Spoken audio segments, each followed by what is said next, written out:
డౌట్లు పెట్టుకొని ఉంటారు. ఇప్పుడు నేను చెప్పిన ఖచ్చితంగా మీలో కొంతమందికి వచ్చి ఉంటాయి. ఒక్క మాట, అసలు మనకి ఎన్ని రోజులు జీవితం ఇచ్చాడో, మన ద్వారా ఏమేం చేయాలనుకున్నాడో అన్నీ దేవునికి తెలుసు. వీటితో పాటు అసలు మనకి ఏమేమి శక్తులు ఇచ్చాడో, మనకి ఎలాంటి పవర్స్ ఇచ్చాడో కూడా మనకు తెలియదు, మన చుట్టూ వాళ్ళకి తెలియదు, ఆయనకు తెలుసు.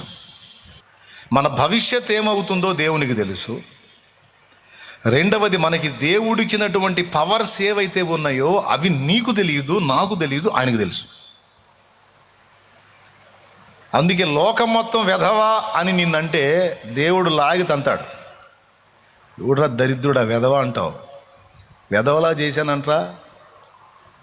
వెధవలా చేశానా నేను? వెధవలు చేసేవాళ్ళ కనపడుతున్నాను నేను? పనికిమాలినోడా? ఈ మాట అన్నందున నువ్వు వెధవై, ఈ మాట అంటున్నా నిన్ను కూడా నేను వెధవలా చేయలే.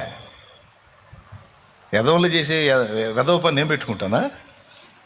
నేను సృష్టించిన ప్రతి ఒక్కడికి నేను ఇచ్చిన శక్తులు వాడికి ఉంటాయి. కాకపోతే అవి సంబంధిత సమయం వచ్చిందాకా వానికి బయలుపరచబడవు.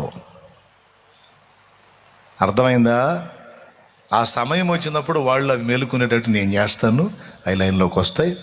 వాడు కూడా ఆశ్చర్యపోయే విధంగా వాడిని నేను వాడుకుంటా అంటాడు దేవుడు తన బిడ్డ విషయంలో. ఆయన స్పందన అది.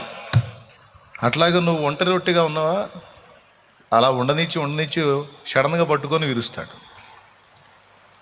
విరవబడుతున్నప్పుడు కొంచెం గాయపడతావు, బాధపడతావు, మొత్తుకుంటావు, కుయ్యో ముర్రో అంటావు. ఆ విరవబడిన అనుభవం పూర్తయిన తర్వాత విస్తారం అవుతావు, అనేకులకు ఆహారం అవుతావు.